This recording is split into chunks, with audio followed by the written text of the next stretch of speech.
In today's video, I'm going to teach you how to delete an invoice in Zoho Books.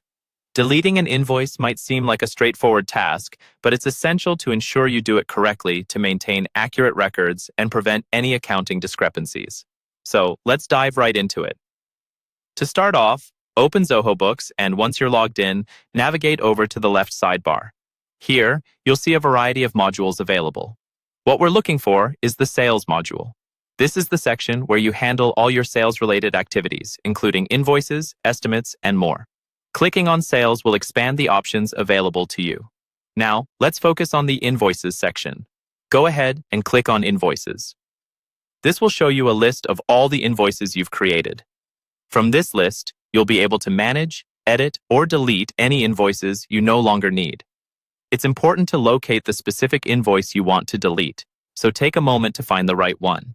You can use the search bar if you have many invoices and need a quicker way to locate it. Once you've identified the invoice you want to delete, click on it to open the invoice details. In the top right corner of this page, you'll spot the More button. This button is a helpful tool as it provides additional actions that you can perform beyond the standard options. Click on More to access a drop-down menu of options. From the menu that appears, you'll want to select Delete.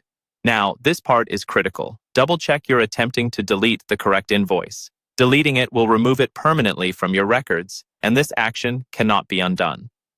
Zoho Books does this to preserve the integrity of your financial data and ensure your records remain accurate. After clicking Delete, a confirmation pop-up window will appear.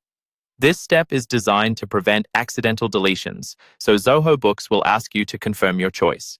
It's always a good practice to take one last glance to ensure everything is in order.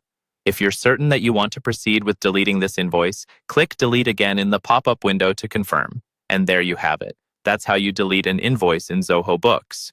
Remember that once an invoice is deleted, it cannot be retrieved, so always double-check before you hit that final delete button. This process is designed to be efficient yet safe, ensuring your records remain as they should. I hope you found this guide helpful. If you have any questions or need further assistance, feel free to leave a comment below. Thanks for watching, and be sure to stay tuned for more helpful tutorials.